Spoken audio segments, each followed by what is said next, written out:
Fire. Every pilot's worst nightmare, and for good reasons, as you will soon see. But what if the very mechanism created to control that threat turns out to be even more dangerous? Stay tuned. These days, everyone involved in aviation is standing on the shoulders of over a century of aeronautical knowledge.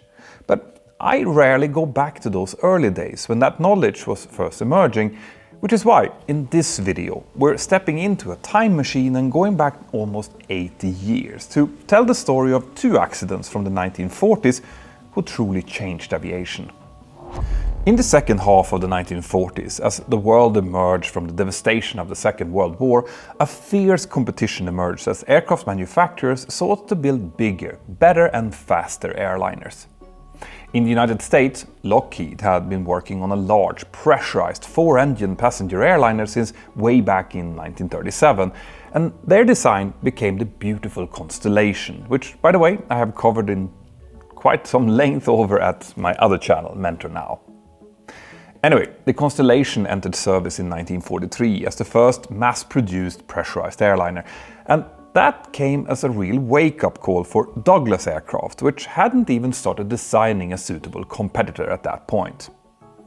They did have the four-engine 44-passenger DC-4, but not only was it substantially smaller than the Constellation, it also wasn't pressurized, meaning that it was slower, less efficient and less comfortable than the Constellation was. But the US military had purchased hundreds of the DC-4's military variant, the C-54, so in 1944 they approached Douglas to ask for a lengthened, pressurized version of this already popular military transport. And what Douglas came up with was a modified DC-4 with new, more powerful engines, a pressurized fuselage and a slightly increased passenger capacity. But by the time the first prototype flew in 1946, the war had already ended, so Douglas rebranded the model as the DC-6 and started marketing it as a passenger airliner instead. Powered by four Pratt & Whitney R2800 piston engines and with room for between 48 to 68 passengers, the original DC-6 was well received by airlines and passengers when it entered service in 1947. But unfortunately, that honeymoon would be very short.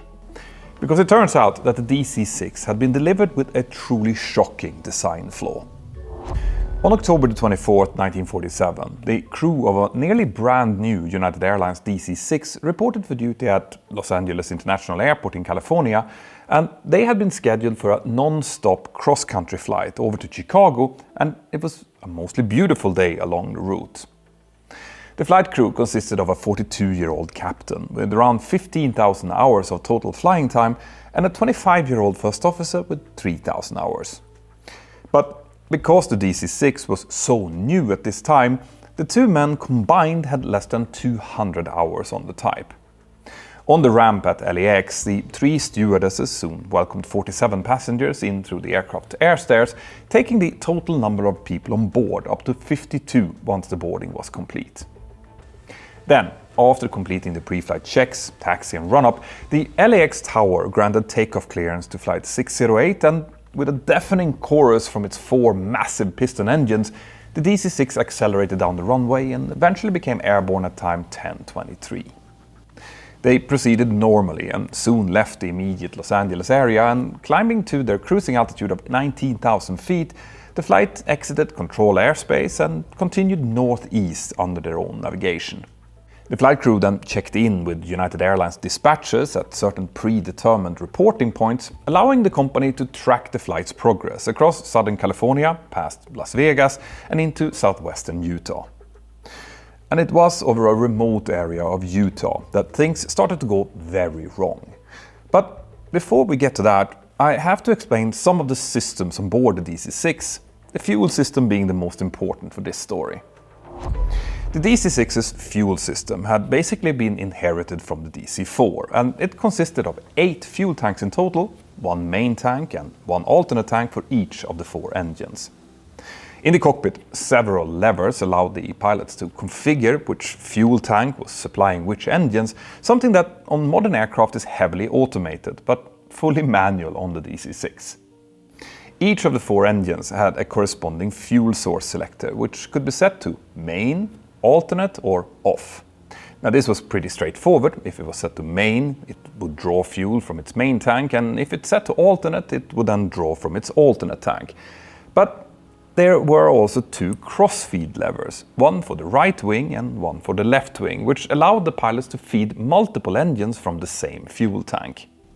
Normally the cross-feed levers were in the off position, but if the pilot wanted to run both of the left engines of a common source, they could move the left cross-feed lever to the on engines 1 and 2 position, or do the same with the right engines, moving the right cross-feed lever to on engines 3 and 4. Now, let's say for the purposes of an example that the pilots wanted to run engines 3 and 4 off of the number 3 main tank. In order to do that, the pilot would set the right crossfeed lever to on engines 3 and 4, set the number 3 fuel source selector to main, and then set the number 4 fuel source selector to off. This would then cause the number 4 engine to receive fuel from the number 3 main tank instead of either of its own tanks. Every fuel tank also contained a boost pump, whose purpose was just to push fuel out of that tank and towards the engine in order to get the fuel flow started. Now, as far as my team and I have been able to gather, the most common fuel management procedure on the DC-6 was to run each engine of its own main fuel tank during the climb, and then switch each engine over to its alternate tank at the start of the cruise, and then to switch back to the main tanks once the alternate tanks were empty. So this then begs the question, when would a pilot ever use the crossfeed system? Well, as it turns out, the inboard and outboard tanks weren't the same size, which is a hint, but before I dive deeper into that, let me tell you about something that helps my team and I uncover these type of details. And that's today's sponsor, NordVPN, which is a real game changer for anyone who does international research, values online security, and unrestricted access to information. How often have you tried to read an article, watch a video, or dig into a report, just get hit by that frustrating access denied message? Well, it used to happen to my researcher, Spiros, all the time, but thankfully NordVPN now makes bypassing those geo-restrictions completely effortless, since he can, at basically a click of a button, virtually move himself anywhere. But NordVPN is also so much more than just unlocking content, because it's also a powerful shield for your online privacy. Whenever I am using public Wi-Fi at hotels, airports or cafes, NordVPN keeps my connection secure, and their threat protection tool blocks malware, phishing attempts, and even those annoying trackers trying to follow my every click. Right now, Nord has a fantastic offer for you, my viewers. Sign up for their 2-year plan using the link here below, which is nordvpn.com/pilot, and you'll get 4 extra months for free. Plus, with their 30-day money-back guarantee, there is actually no risk in trying them out. Thank you, Nord. Now back to the story. On the version of the DC-6 used on Flight 608, the outboard alternate tanks were actually bigger than the inboard alternate tanks. And what this meant was that when all engines were run from their alternate tanks during cruise, then assuming that all of the tanks were full to start with, the number 2 and number 3 alternate tanks would run out of fuel before the number 1 and number 4 would. So that obviously wasn't great. Now, the final report on this accident is really light on the details about the fuel system configuration and procedures. This is actually one of the main differences to modern reports. So I'm gonna have to extrapolate a little bit here from a manual of an airline that actually is still operating the DC-6 today. At that airline at least, the procedure for this DC-6 version is to run all engines off their main tanks until 450 pounds have been used, and then switch over to running all engines off the inboard alternate tanks using the crossfeeds. After an unspecified amount of time, pilots then switch the running engine onto each of its alternate tanks with the crossfeed closed, presumably until the smaller inboard tanks run low on fuel. And at that point, the procedure calls for the crew to run all engines off the outboard alternate tanks using the crossfeeds. Again, until those tanks run low as well, at which point they would then switch back to the main tanks. Now, if all of that sounds very, very complicated, it really is. And this procedure requires careful monitoring of the fuel levels to make sure that the smaller tanks aren't allowed to run completely empty, which could cause an engine flameout. Now, the reason that the fuel tanks had different quantities had to do with their positioning within the wings, and it's a quite common feature on four-engine airliners. Managing the resulting challenges was normally the duty of the flight engineer, but the DC-6 was one of the first airliners that had been constructed with a two-pilot cockpit instead of three. This issue with complicated cross-feeding can be resolved through the automatic transfer of fuel from the larger tanks into the smaller ones, but Douglas hadn't designed the DC-6 with that capability either. Or had they? According to the accident report, it actually turns out that fuel transfer between tanks was regularly taking place on the DC-6 fleet, as well as on its related predecessor, DC-4. Douglas stated that it had never intended for fuel to be transferred between tanks on either of these aircraft, and neither Douglas nor any airlines had ever published a procedure for doing so, but they hadn't specifically forbid it either. And doing fuel transfers on those aircraft wasn't only possible, it was actually incredibly easy. For example, to transfer fuel from the larger number 4 alternate tank to the smaller number 3 alternate tank, all the pilots had to do was to set the right crossfeed lever to on engines 3 and 4. Set the fuel source selector for both engines 3 and 4 to alternate, and turn on the boost pump in the alternate tank number 4. The only difference between this procedure and the procedure for running both engines of alternate tank number 4 was that the number 3 fuel source selector was set to alternate instead of off. This setting kept a fuel line open between the number 3 alternate tank and the number 3 engine, but with the number 3 alternate boost pump off, no fuel would actually flow from the tank to the engine. Instead, with the number 4 alternate boost pump turned on, fuel would now flow from the number 4 alternate tank, not only to engines 3 and 4, but also back down the open fuel feed line from engine number 3 into the number 3 alternate tank. This procedure was common knowledge among DC-4 pilots, and when the DC-6 entered service, the procedure had been passed on to that aircraft as well. Now, according to a first officer who regularly flew with the captain of Flight 608, that captain regularly used a fuel schedule involving a fuel transfer, which he described in the following way. After running each engine off its main tank during climb, the captain would normally switch all engines to run off their respective alternate tanks. The smaller number 2 and 3 alternate tanks would then run low on fuel faster, so at some point before the quantity in those tanks fell below 500 pounds, he would transfer fuel over from the larger number 1 and number 4 alternate tanks to equalize the levels, and then switch back to running each engine off its alternate tank until they were all empty. Now, the final report didn't really explain why he would do this, but we think that this was likely a workload reducing procedure, which, when you hear about an experienced captain modifying procedures, is usually the case. As I mentioned earlier, the official fuel schedule required close monitoring, and the timing of the configuration changes was pretty inflexible. But by contrast, equalizing the fuel levels could be done at any time, whenever was convenient, because the exact fuel level remaining at the start of the procedure didn't matter very much. But what most DC-6 crews didn't know was that transferring fuel in this way actually came with a huge hidden risk, connected to the fuel tank ventilation system. You see, all fuel tanks have to have pressure relief vents to allow the pressure inside of the tank to equalize with the outside pressure as the aircraft climbs. And on the DC-6, these relief vents had a dual purpose, which was to make sure that the pressure inside of the tanks didn't get too low either. You see, the DC-6 had suction-based fuel feed systems, which could cause the tank to collapse in on itself if the fuel level was too low, unless pressure was added to it. So in order to solve that, Douglas had decided to locate the tank vents in places where aerodynamic pressure in flight would force air into the tank if the internal pressure dropped too low. These vents were therefore placed near the edge of the wing, and because the inboard alternate tanks were mostly inside of the fuselage itself, the vents for those tanks were on the underside, near the wing root leading edge. Now, as the DC-6 was originally designed, there was no valve regulating airflow from inside to outside the tank, only the other way around, but this pretty quickly resulted in reports of fuel sloshing out through the tank vents whenever the pilots made sharp turns while the aircraft was taxiing with full tanks.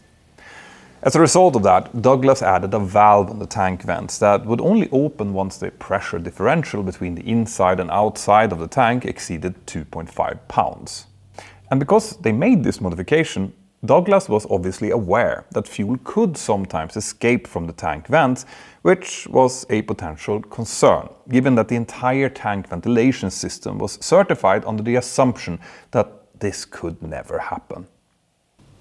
Certification regulations adopted by the Civil Aviation Authority, the predecessor to the FAA, require that, quote, vents and drainage shall not terminate at points where the discharge of fuel from the vent outlet would constitute a fire hazard. But Douglas hadn't actually tested whether fuel escaping from the tank vents would create a fire hazard, which they and the CAA claimed was because the possibility of fuel escaping from the vents had not been envisioned. Anyway, the CAA certified the location of the tank vents as safe based on this assumption, which was, to be perfectly honest here, kind of ridiculous to start with, and unsurprisingly also turned out to be completely wrong. In reality, it was actually very simple to cause fuel to overflow from any of the tank vents while transferring fuel between the different tanks. But because fuel transfer wasn't an intended feature of the DC-6's design, even though it was really easy to do, as I've just shown you, there wasn't any kind of automatic shutoff to prevent more fuel from being pumped into a tank that was already full. And if the boost pump kept pumping in more fuel after that, well, then the fuel would just start to escape through that relief vent. In fact, the only assurance against this happening was that the pilot would remember to turn the boost pump off before the target fuel tank was full. Investigators later found that if the pilot of Flight 608 had started transferring fuel and then forgot about it, the excess fuel would soon start to pour out through the tank vent of an astonishing rate of 47 liters or 12.5 gallons per minute. And this was obviously a huge problem by itself, but it gets even worse. A fuel leak this size from most of the tank vents would just fall back relatively harmlessly into the slipstream and disappear out into the air. But do you remember that inboard alternate tank vent close to the wing root that I mentioned before? It turns out that when those vents leaked, the fuel would flow aft along the exterior of the fuselage instead, and then directly into the combustion air intake for the cabin heating system. You see, air conditioning on the DC-6 was accomplished using a gasoline-powered heater, and it required a constant flow of air, so Douglas had included a scoop on the outside of the fuselage, near the heater's location in the tail, in order to divert some air from the outside airstream into that combustion chamber. And it just so happened that this intake scoop was almost directly in line with the pressure relief vent from alternate tank number 3. So, if fuel were to escape from this vent and flow into the cabin heater intake scoop, that fuel would then go directly into the heater's combustion chamber, making the fuel-air mix too rich and therefore causing the heater to backfire violently. This backfiring could then set fire to the walls of the inlet chamber and could even cause the combustion chamber to completely explode. Now, this was obviously an extremely serious flaw that didn't comply with the CAA's regulation regarding tank vents to terminate somewhere that wasn't going to constitute a fire hazard, but because Douglas had finagled its way out of demonstrating the vent's compliance, this issue wasn't discovered or fixed. Back on United Flight 608, the pilots obviously knew nothing about any of this. Back in those days, there were no flight recorders yet, so we don't know exactly what the pilots were doing as the flight proceeded over Utah, but we can take an educated guess. Most probably, the captain followed his own usual improvised fuel schedule, and after running the engines from the alternate tanks for a while, he then decided to equalize the fuel levels. As I mentioned earlier, he normally made sure to do this before the fuel quantity in the inboard alternate tanks dropped below 500 pounds. And according to my team's calculations, if he started the fuel transfer earlier than that, with at least 950 pounds still remaining in the inboard alternate tanks, well then there would have still been enough fuel left in the outboard alternate tanks to completely overflow the inboard tanks, if the transfer was forgotten. Now again, we obviously don't know exactly what happened here, but the crew probably became distracted with something after starting the fuel transfer process, and they therefore forgot to close the crow's feet between engines 3 and 4 and turn off the number 4 alternate boost pump after the fuel levels had been equalized. And as a result, the boost pump just kept pushing more fuel from the number 4 alternate tank into the number 3, until that tank overflowed and fuel started gushing out from the vent. That fuel would have then gone straight into the cabin heater intake scoop, which soon started a fire. At the time this happened, the aircraft was somewhere over a remote area of southwestern Utah, with an estimated arrival time over Bryce Canyon National Park at 12:22. But at 12:21, the flight crew reported to dispatch that they had a fire in the baggage compartment, which they were unable to extinguish.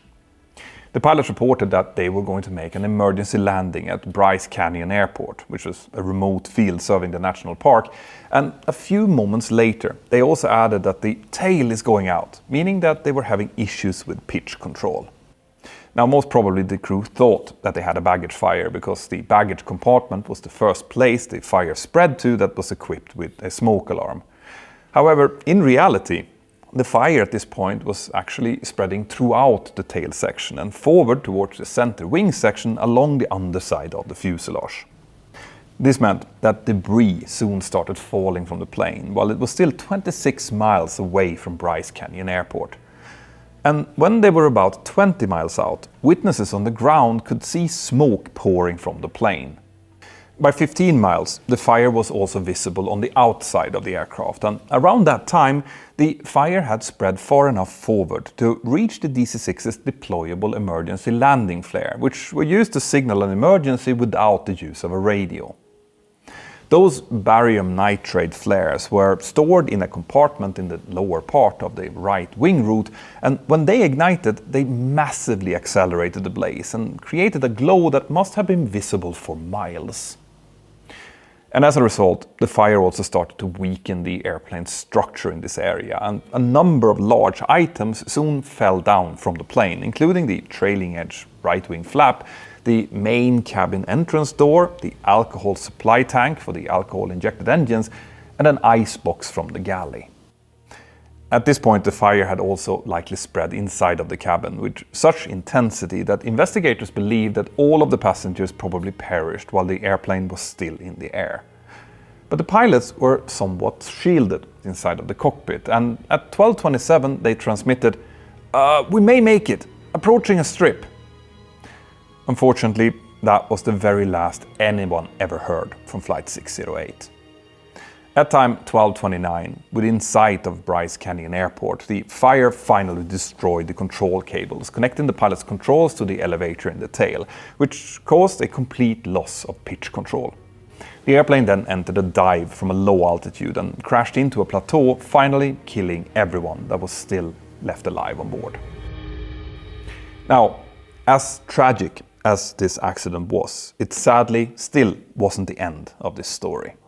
Investigators from the Civil Aeronautics Board were only just beginning their inquiry into the crash of United Flight 608 when, on November 11th, less than 3 weeks later, an American Airlines DC-6 made an emergency landing in Gallup, New Mexico, also with a fire on board. And in that case, although the fire destroyed the aircraft, all of the passengers and crew managed to evacuate without any loss of life. But examination of the wreckages soon showed that both the crash of Flight 608 and the Gallup fire had been caused by fuel overflowing from the number 3 alternate tank vent and into the cabin heating system. This prompted Douglas to ground every DC-6 in America, which at the time also included Harry Truman's presidential plane. The findings also caused Douglas, the CAA and the CAB to hash out a massive modification program and complete recertification of the DC-6 in order to improve the safety of its design. Now, we don't really know all of the exact details of the modifications in this program because they were not fully described in the report, but we do know that the inboard alternate fuel tank vents were moved, guards were placed over the fuel boost pump switches, check valves were added to prevent transfer of fuel between tanks, smoke detectors were added in the air conditioning compartment, and fireproof shrouds were placed around the emergency landing flares. Available documents also describe unspecified but extensive modifications to the electrical system, air conditioning system, and finally the fire protection system. But what nobody knew was that this modification program had now introduced a new design flaw, one that would soon claim even more lives, and this new issue involved that revamped fire extinguishing system. Precise information about how the system was modified just isn't available, but it does look like Douglas increased the number of fire extinguishers in the underfloor compartment, possibly by a factor of 2. Now, this change meant that Douglas had to re-demonstrate the system's compliance with a CAA certification requirement, ensuring that passengers and crew wouldn't be exposed to hazardous quantities of extinguishing agent. The DC-6 had previously met this requirement when it was originally certified in early 1947, but with the beefed-up banks of extinguishers, the CAA now required new flight tests to prove that the original protections still held up, which kind of makes sense. The DC-6's fire extinguishers were all using carbon dioxide, which smothers a fire by displacing the oxygen. But obviously, that would also smother human beings if the concentration would be too high. And since no compartment on the DC-6 was completely airtight, activating the extinguishers below the floor would cause some of the carbon dioxide to also enter the passenger cabin and cockpit, where it could incapacitate the occupants. And this was obviously a especially significant concern, given that Douglas had now just doubled the amount of CO2 that could be released. In fact, during an early test flight, when the new system was just installed, Douglas test pilots activated the system and nearly got themselves killed. They started the test while they were in a descent, and large quantities of CO2 then entered the cabin, and because CO2 is heavier than air, it then flowed down into the cockpit due to the nose-down pitch of the aircraft. The concentration became so great that it partially incapacitated the flight crew, as well as representatives of the CAA and the pilots' union reps who were also present on board. Now, fortunately, in that incident, they eventually managed to recover, but after that incident, the CAA made Douglas install a cabin pressure relief valve that would allow the pilots to increase the rate of airflow out of the cabin and prevent the CO2 from reaching hazardous concentrations. But in 1948, no one was completely sure what a safe level of carbon dioxide was, so Douglas hired a medical expert to review the latest research and make a recommendation to them. This expert concluded that CO2 concentrations of 5% was an appropriate upper limit for a limited time, but he also warned that the tests that Douglas had conducted were insufficient to prove that this limit wouldn't be exceeded. On top of that, Douglas hadn't tested the new relief valve in all possible descent configurations, and the expert was worried that if a slower speed descent was done using the landing gear and the flaps, the cabin air wouldn't be drawn out as quickly as it would in a high-speed descent, potentially allowing harmful CO2 buildup even with the relief valve open. The expert ended his report by urging Douglas to correct this issue to avoid embarrassment at a later date, and to share these findings with the CAA. But according to later court records, Douglas decided to bury this report, and the company's chief pilot even wrote "Do not share with the CAA" on the front cover. As a result, the CAA approved the new fire extinguishing system and the relief valve without any further testing. But the lack of testing wasn't the only issue with Douglas's new solution. The problem was that opening the relief valve required a separate action by the pilot, and it had to be accomplished before activating the extinguishers, making the procedure overly complicated in a very high-stress situation. The CAB would later point this out in their report, explaining that humans were extra prone to mistakes when they were under stress and panic. And this meant that even as early as back in 1948, the industry understood that activating emergency systems should be as simple as possible, probably representing one of the first real shows of understanding of human factors in accident investigations. Anyway, what this all meant was that in this case, the only assurance that the system would work correctly was that the pilots would exactly follow the procedures in the manual. And to make things even worse, United Airlines' version of the manual included no information about why opening the relief valve first was so important. So you can probably see where this is going, and actually some people at the time did too. In April of 1948, shortly after the modified DC-6 had returned to service, the Airline Pilots Association wrote a letter urging the CAA to require full-face smoke-proof oxygen masks, in part due to the risk of incapacitation by fire-extinguishing agents. Back in the 40s, pilots' oxygen masks were of the rebreather type, which mixes oxygen with the surrounding air instead of supplying pure oxygen, much like passenger oxygen masks do today. But this meant that these masks were only really useful in a depressurization event and didn't protect against smoke or fumes. The union clearly saw this as insufficient, and the CAA agreed to study the possibility of implementing smoke-proof oxygen masks like the kind that we have today, but that study was still ongoing when events escalated further. On May the 13th, 1948, a TWA Constellation made an emergency landing in Missouri after the pilots were partially incapacitated by CO2 from their fire extinguishers.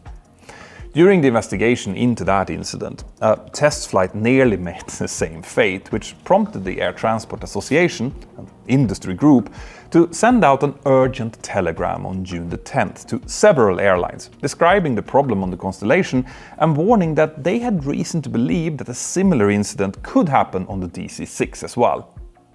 But the ATA hadn't consulted Douglas before issuing that warning, and Douglas responded quite angrily on June the 15th with a telegram of its own, which reminded that the DC-6 had passed all smoke and fume tests with entirely satisfactory results, and Douglas therefore demanded that the ATA must withdraw its warning, which the ATA also did. Only 2 days later, on June the 17th, 1948, United Airlines DC-6, operating as Flight 624, departed Chicago for New York's LaGuardia Airport with 39 passengers and 4 crew on board. In command were a 35-year-old captain and a 26-year-old first officer who had a combined experience of more than 10,000 hours, but much like the crew of Flight 608, they were very new to the DC-6.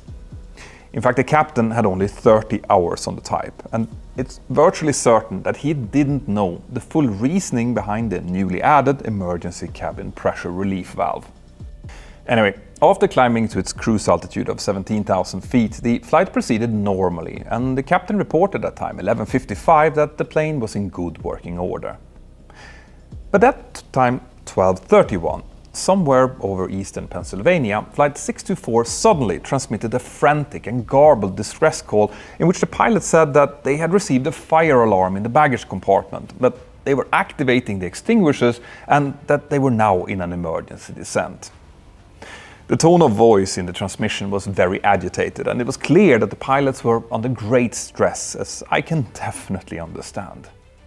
Unfortunately, in the heat of the moment, they likely therefore forgot to open the cabin relief valve before activating the fire extinguishers. And as a result, carbon dioxide pooled into the cockpit during the emergency descent, causing the partial or total incapacitation of the pilots. Witnesses observed the plane flying erratically for around 10 minutes, overflying Sunbury Airport at 4,000 feet without attempting an emergency landing, before descending towards a mountainous area. The aircraft came within 500 to 1,000 feet of the ground near Shamokin before entering a shallow left turn towards even higher terrain, where it was seen flying only 200 feet above the ground near the town of Mount Carmel. The aircraft then turned abruptly right and climbed sharply, but at that time it was too late. It soon clipped a couple of high-voltage power lines and then crashed into a forested mountainside, completely destroying the aircraft and killing all 43 passengers and crew. Now, after the accident, the CAB determined that the crew must have been incapacitated, since they flew for 10 minutes without making any further radio calls, overflying several suitable emergency landing sites and maneuvering towards high terrain that should have been clearly visible to them. No malfunctions of any aircraft systems were found, except for the baggage fire detector, which had unfortunately issued a false alarm. something that was far too common back then.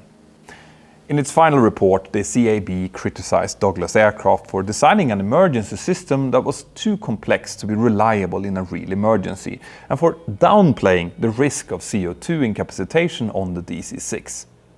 They also criticized Douglas for failing to demonstrate that its safeguards were effective in all descent configurations after testing later proved that the medical expert was indeed right about the risk of CO2 contamination, even with the relief valve open in a high drag descent.